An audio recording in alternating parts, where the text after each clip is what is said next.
Hi, I'm Ken Harbaugh, former U.S. Navy pilot and host of Warriors in Their Own Words. The freedoms we enjoy as Americans have, since our nation's founding, been secured by the sacrifices of those who rose to defend them. Our mission here is straightforward: to preserve their stories, both to honor their service and to ensure that we learn from it. Every warrior story carries a lesson. It is our privilege to share those with you. Through archival interviews with veterans from World War II, up through modern-day conversations with warriors who fought in Iraq, Afghanistan, and on fields of conflict most Americans have never heard of, we present the unvarnished truth about what it takes to defend a nation. For me, this mission is personal. My grandfather flew bombers in World War II and was severely injured during a mission over the Pacific. He was shot through the leg by a 20-millimeter round, but still managed to bring his aircraft and crew home. My father flew Phantoms in Vietnam and was also hit by enemy fire, but managed to make it back to a base in friendly territory. I grew up on these stories. They helped shape the person I became. I've no doubt that my own military service as a combat reconnaissance pilot was inspired by their example. As citizens of a free nation, we owe everything to those who have gone before us. But to safeguard that freedom, we must work to understand their sacrifice, their stories, both to honor their memories and to strengthen our own resolve to protect what we have inherited. Our mission here is to present first-hand accounts from those who have defended this nation. This is the unvarnished, unsanitized truth of service and sacrifice from those who lived it. This is Warriors in Their Own Words.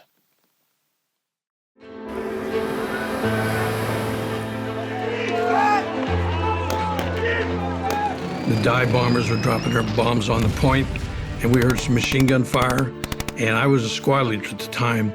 I think this might be the real thing. We began to think that, I said, yeah. So that's about the time I thought that this was it. I hadn't really seen any action up until that time.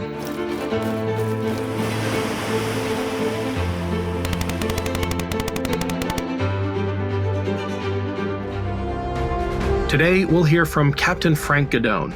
Guidone served in World War II with the Marine Raiders, a special ops force that specialized in amphibious guerrilla warfare.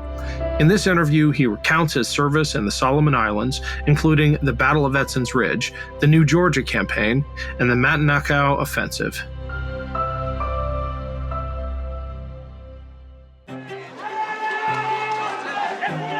I joined the Raiders when they became the Raiders in Quantico in 1941. Previous to that, I was with the 1st Battalion, 5th Marines, and I joined them down in Cuba during maneuvers. We later moved to Quantico as 1st Battalion, 5th Marines. The rest of the division was down at New River, North Carolina, where they were forming the base and the division was going to train. Then things happened that somebody got the idea of having something similar to the commandos. It was all higher echelon. And before you knew it, we became the 1st Separate Battalion. Then we started working with rubber boats, long hikes, and weapons education. And finally, it melted down to the 1st Raider Battalion. And our mission was probably going to be to prepare the beaches, make reconnaissance for a later landing by bigger units and stronger units. And that's where I started with the Raiders. Those of us that were with the 1st Battalion came up. We were given the opportunity to get transferred or become Raiders. Well, if you didn't want to be a Raider, then that meant you were going to get transferred back down to New River, North Carolina. Nobody wanted that. So most of the old hands, I'll say, accepted it. They would get volunteers from the boot camp and other posting stations that came in, and they had to volunteer to be a Raider. Our training highlighted, I think, physical conditioning first, and we got a lot of hand-to-hand combat instructions. We had covered each and every weapon, very well, and so that everybody was tuned into every weapon. And our training wasn't that much different than a regular infantry battalion. I was in both of them, and there wasn't that big of a difference. except that we did a lot of work with the rubber boats and the APDs, and we rehearsed getting out of the APDs underway into a rubber boat and then paddling towards shore and those kind of things all up and down the Atlantic coast. But I think we may have had more spirit as Raiders, and we felt we were a little different than the regular infantry battalions. But I know the regular infantry battalions, I've talked to men that said the only thing we had was the Raider name. We were all the same, and I agree with that. We left Quantico and headed for San Diego and ended up in Samoa, where we got into some deep training there. And it was probably our first time that we became aware of kind of jungle warfare, because it got thick there in some parts of Samoa, and the heat and the physical training. And we were eating like 2 meals a day and a little bread and butter sandwich for lunch. All this to keep us tuned in pretty good. And it was good training, and we finally really thought we were becoming a very cohesive unit. A lot of us knew each other from Cuba, and we'd been together quite a while. Then as ships would pull in there, troop ships, we'd go, the officers would go aboard the ship and interview people to join, and recruiting was done there. Then we got more of our replacements until we became full strength. And from there we went to New Caledonia, which was a different climate, a nice climate, and we were able to refine a lot of our shooting and hiking and conditioning.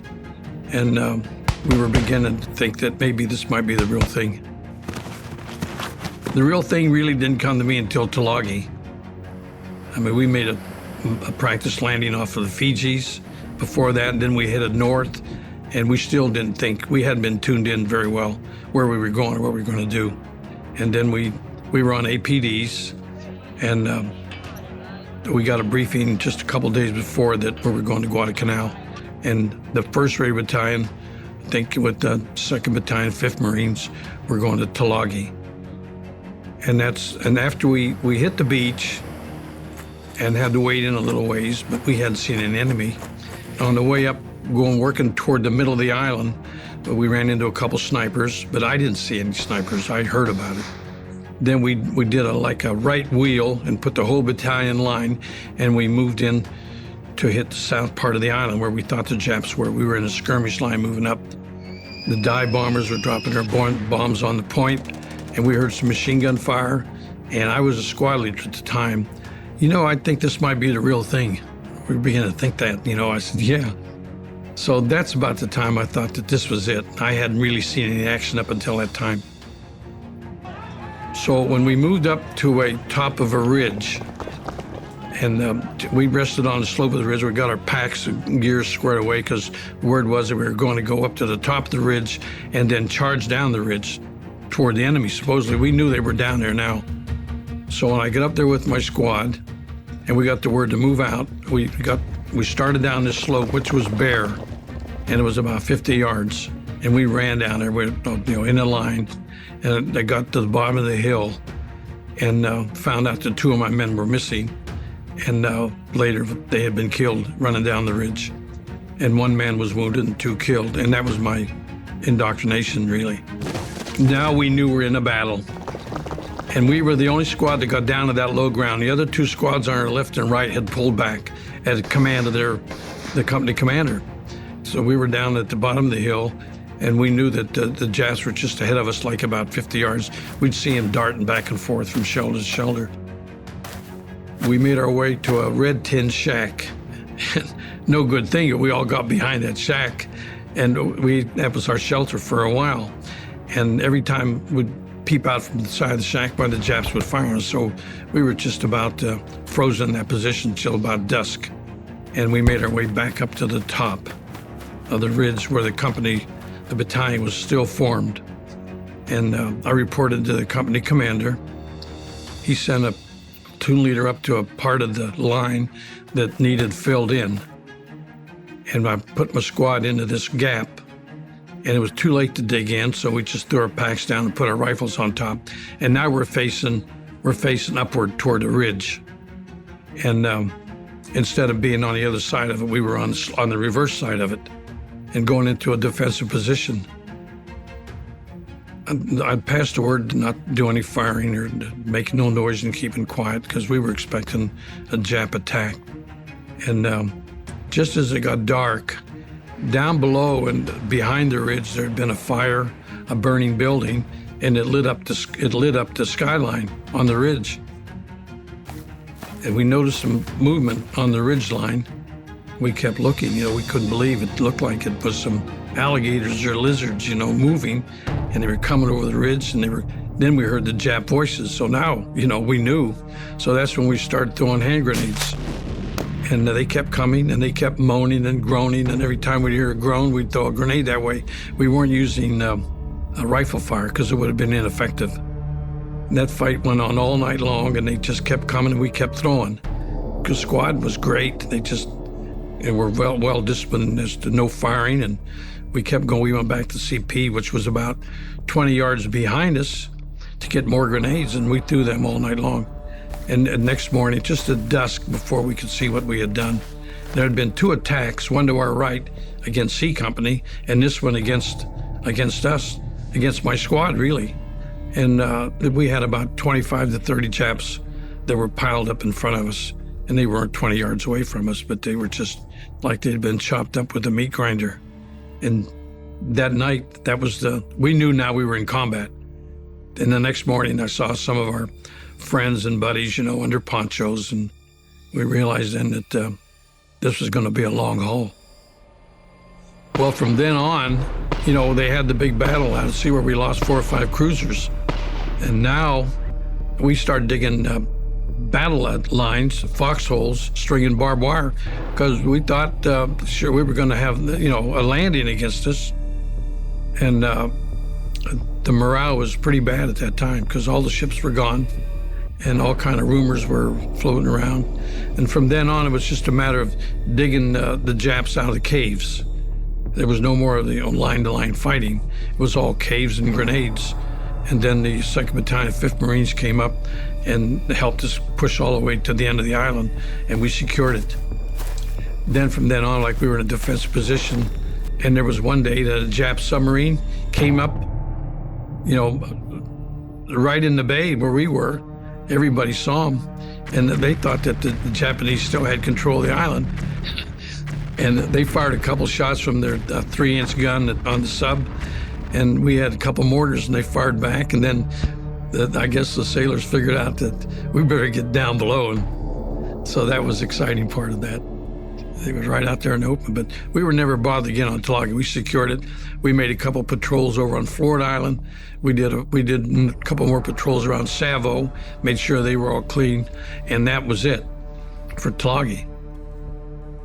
We thought we had done our job, We didn't know until we went over to Guadalcanal, and I'll never forget, we had a word that the battalion commander wanted to talk to us. He was talking to each company. The rumor had gotten around that, we had done our part of the war. We were ready to get out of here. And that I remember Colonel Edson came up in a Jeep with his staff, and we were all, we had, I remember a company or 2 companies waiting for Colonel Edson.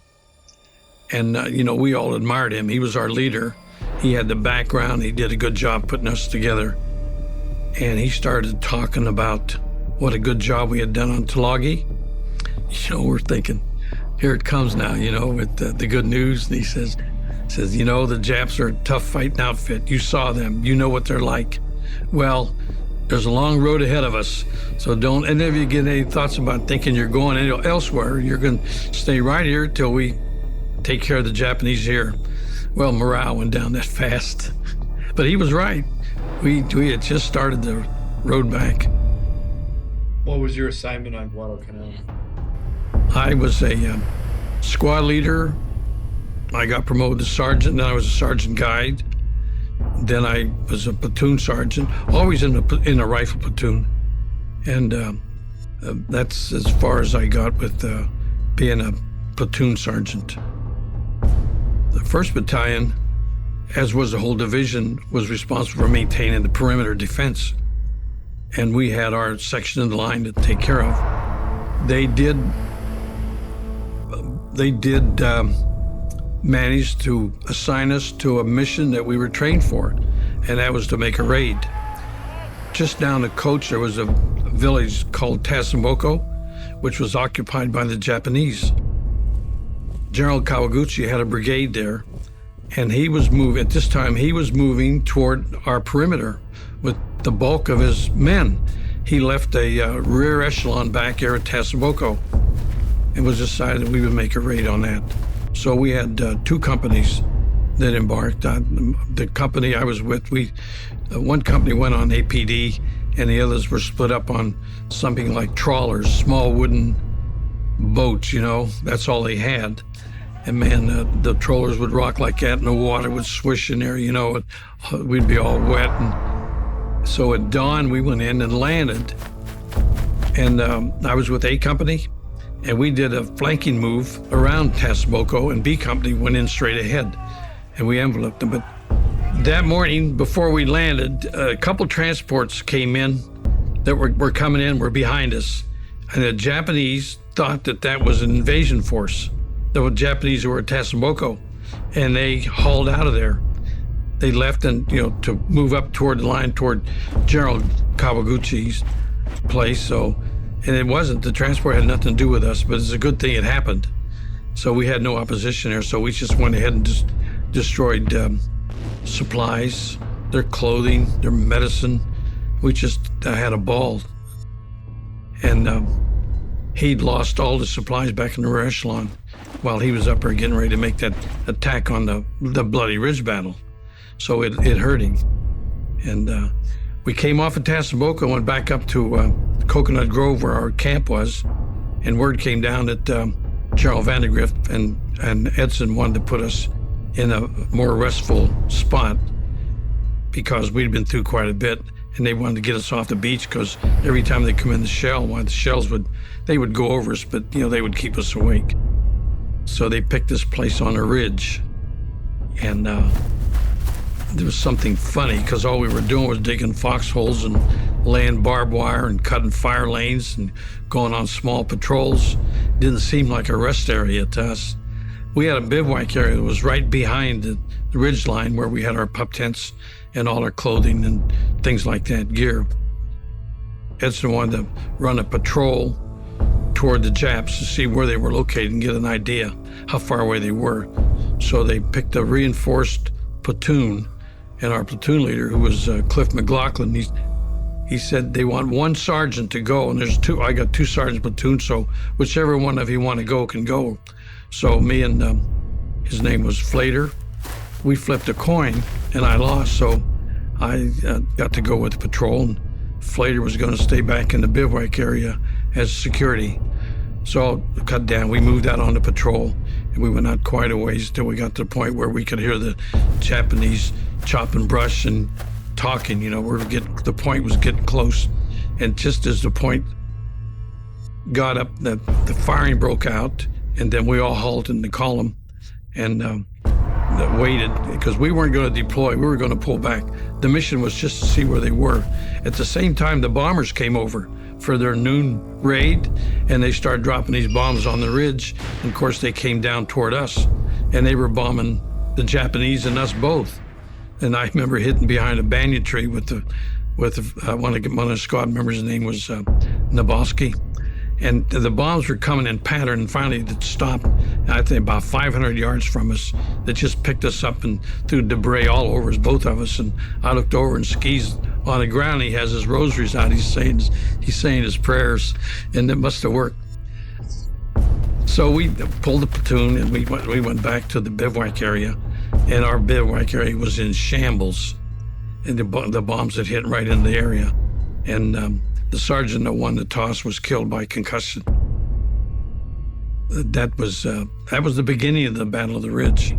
So, and at that time I was with A Company, and we were on the flank over by the Lunga River. All the fighting was going on over toward our left along B Company and C Company, and we didn't get into the real fight.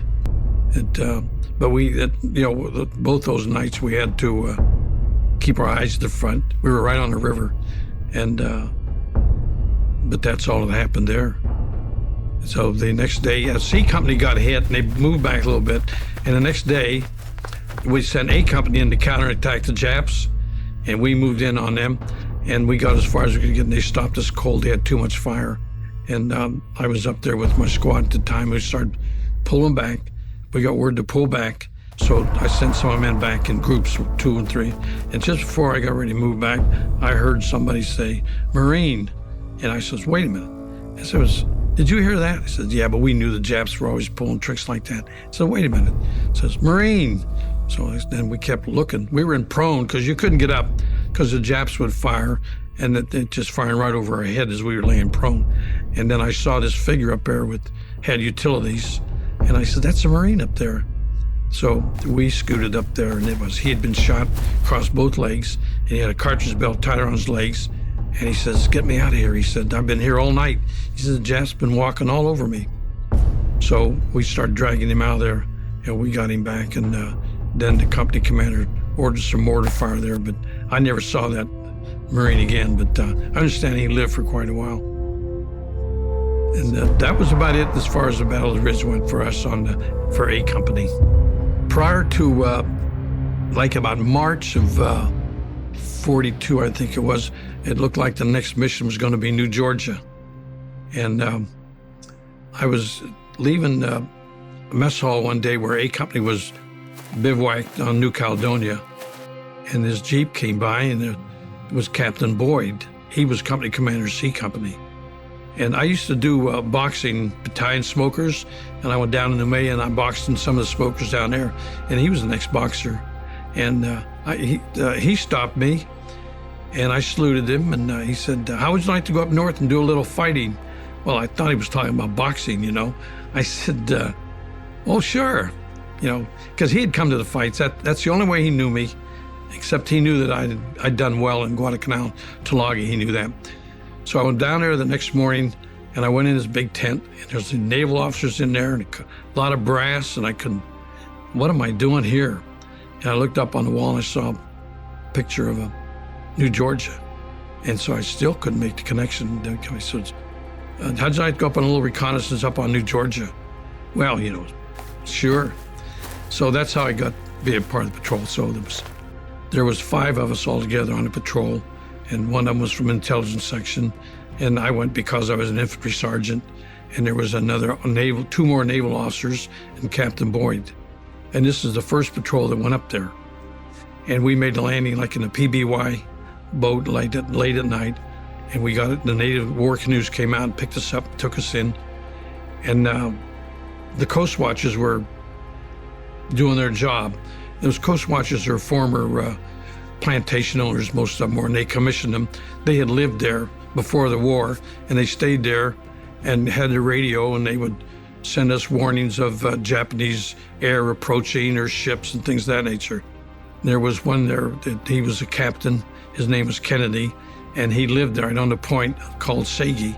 That was a very southern point of the island. The rest of the island was Japanese. Munda, they were building an airfield at Munda. They had a Japanese over on in Bairoko and at Rice Anchorage. They were all north of us, so to speak. So from then on, we started mapping the trails and checking the beaches and getting as near as we could to the Japanese and the natives helpless here, because they didn't want us to go blundering into the Japanese, which we did one day.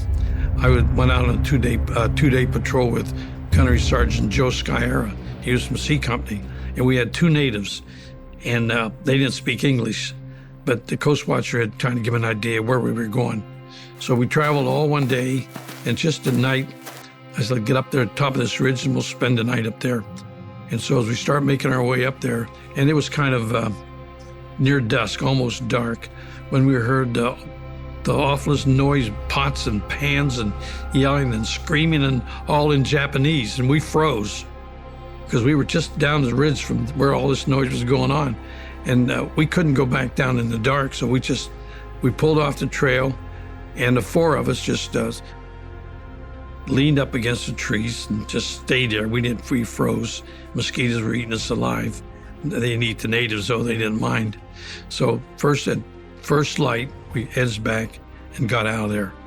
But that was the closest we came at that time, to run into the Japanese, because they had the coastlines. That's where they stayed, most of the Japanese, while we all worked from the inland, and we would work out to the coast. So we did that for about, I think, 10 days. We got a lot of material. And then later on, I think the 4th Battalion sent out 2 patrols. One patrol went on actually a 600-mile canoe ride. They actually went around New Georgia to Columbangara, which was the next island up. And that was Captain Ed Wheeler then, who later became a general. And another communicator named George Lewis, he was in the party. And I can't think of the other. I think Lieutenant Olden was another one. That was a separate patrol. Then the next patrol would be the one that we would go in just before the invasion. At that time, we went up there and we found a landing site up a river. It was called the Pundacona River. And we had 2 Raider battalions were coming in, 4th and the 1st were going to be in the operation.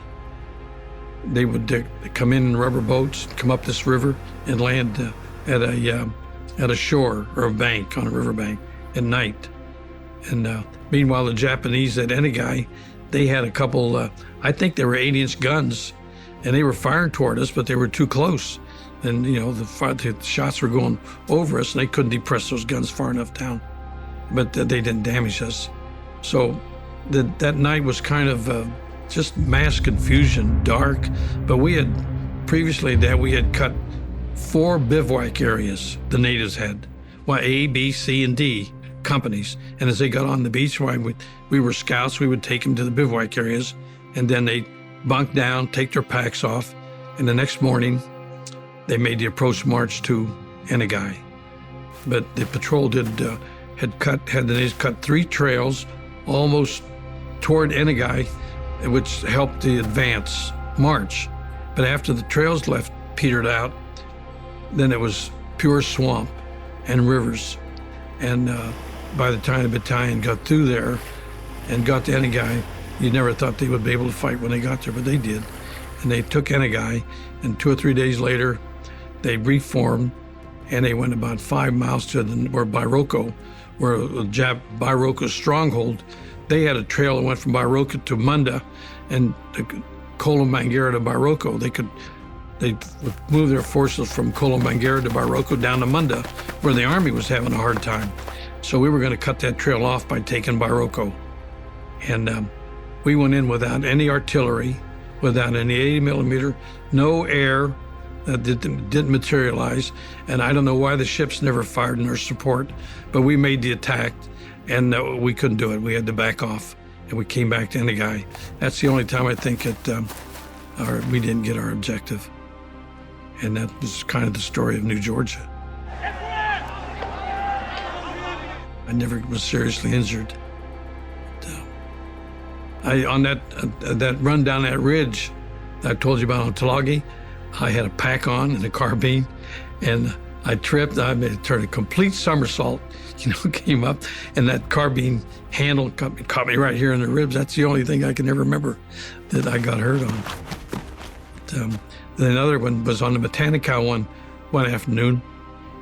That was in the morning. The Japanese had come across the river. The Matanikau was kind of a boundary between us and the Japanese. The river was. They were on that side of the river, like the west side. We were on the east side. Well, during the night, about, I guess say maybe 75 of them got across the river on our side and had dug in. So we have a pocket right in our lines. And my squad was on the left flank. I think I was tied into the 5th Marines. And I left. I wanted to go back and talk to my platoon leader, who was near the beach.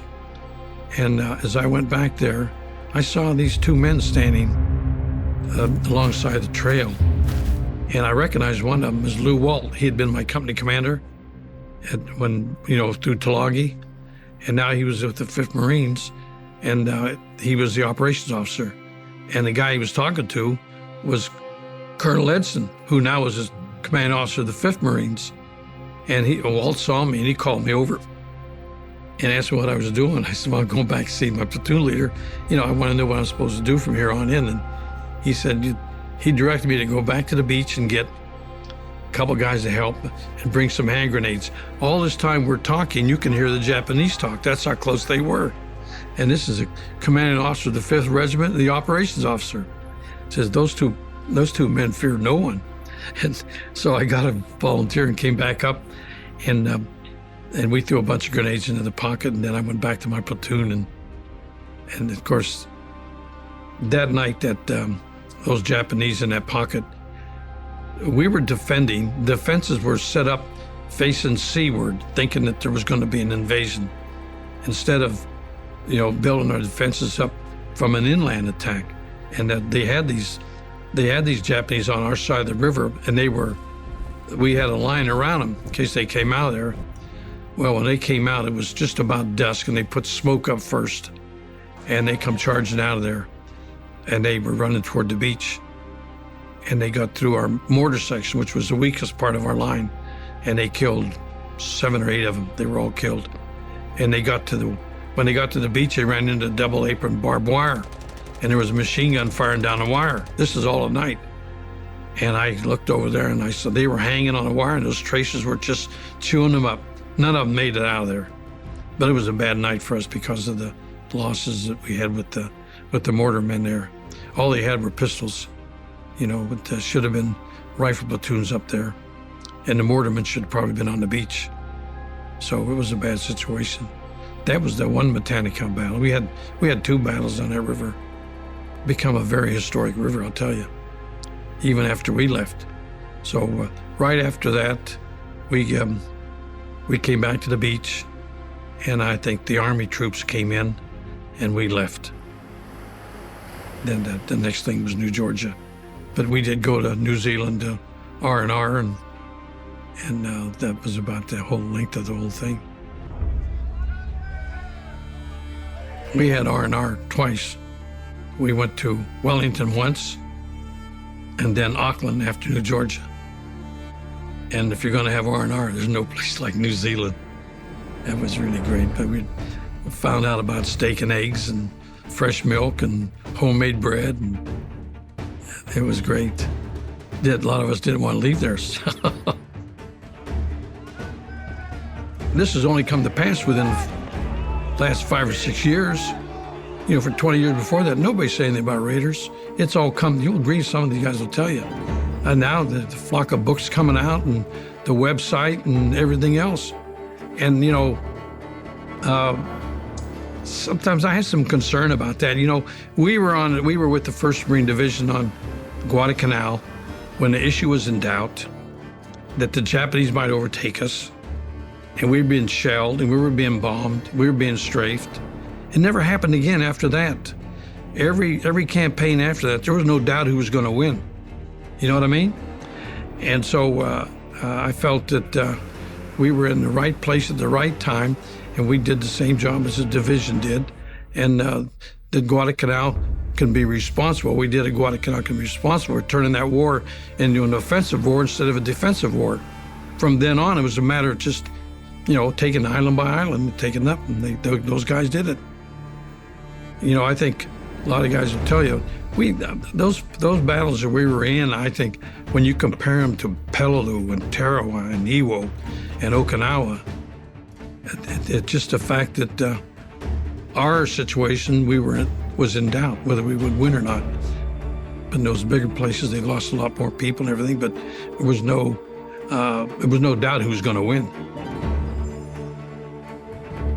Well, I'm proud to have been a Raider, because I think that we did a job when it had to be done. I was proud of the officers that we had, and a lot of the old-timer NCOs that started this thing. And, you got to give them a lot of credit, and that's about how I feel. I just sometimes I think I don't want to say we're getting too much credit, but I kind of always look at the rest of the war and what those guys went through. I said, maybe they did, maybe some other Raiders did. They went through more than I did. I think of those guys over in Europe and those guys, the war all over the world at that time. think you got to give everybody credit, no more than any other. These Raiders, they came from like kids that just finished high school out of a Depression area, young junior officers, and salty NCOs. They all just blended together and became something, strong leadership, probably stronger than, that's where we differ from the regular infantry battalion. I think there weren't too many officers I can think of that didn't make it. There might have been one or two, but they didn't last very long, because General Edson and probably Carlson and a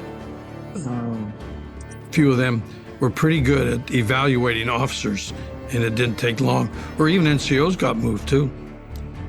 And the 1st Battalion sent some people to the 2nd Battalion, and I also had sent some to the 3rd and some to the 4th from the 1st Raider Battalion as nuclei.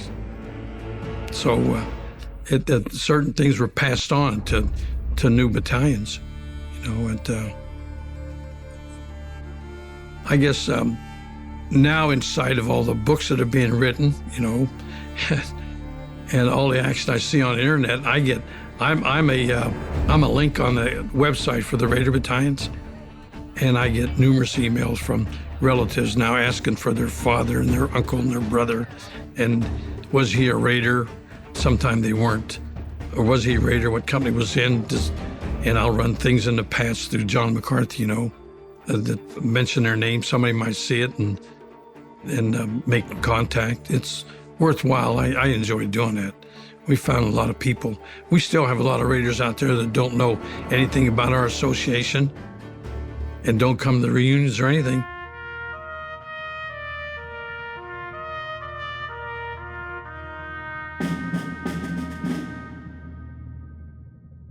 Remember I told you about the throwing these grenades on the Matanikau? This kid's name was Beaver. And I looked for him one time on the internet, and I found him. He was living in a little town down in Tennessee. So I thought I would call him up.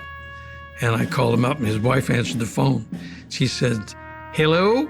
I said, "Is this Warren Beaver?" She said, "Sure is." I says, "Where is he?" He said, "Oh, he's out here on the porch." So he came to the phone, and I told him who I was. And he just could not believe it. And he's a minister. I said, "Why don't you come to the reunion?" He says, "What are you talking about?" I said, "We have an association." He says, "Well, I never heard nothing about it." We got so many people like that throughout the country. So they apparently didn't think anything about being a Raider. Go ahead and live in their lives. One's a minister, one's a plumber, carpenter. So we try to pull most of them as we can in, Now, the 1st Battalion has an association. We've had it for 50 years.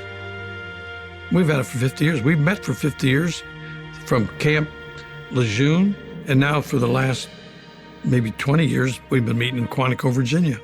And we're not a big band now. We're only about 80 or 90 come, but it's still the guys that are with it all that time. I think that's what we're benefiting now, is the fact that we're still able to be together more than being a Raider. I mean, we've been every place together. You go from Quantico to Samoa to Caledonia, and then all through the battles, and you're with the same guys. And I'm closer to these guys than I am my brothers. I hardly ever see them. That's what I think we have mostly going for us. And I'll tell you, if anybody rubs the Raiders the wrong way, in any way, they're going to hear about it. Because they just did. They published something on the internet about a book that was coming out about an execution of 2 2nd Battalion Raiders. And that book didn't get off the line. Because I think everybody had a computer and got to the publisher and let him know that he was going to publish a book that wasn't going to work. If there's going to be a book written, we're going to write it. That was Captain Frank Guidone. Warriors in Their Own Words is our attempt to present an unvarnished, unsanitized truth of what we have asked of those who defend this nation. Thank you for watching, and by doing so, honoring those who've served. This program was produced by Evergreen Podcasts and Documentary.tv. I'm your host, Ken Harbaugh. If you've enjoyed this episode, please comment, share, and subscribe below.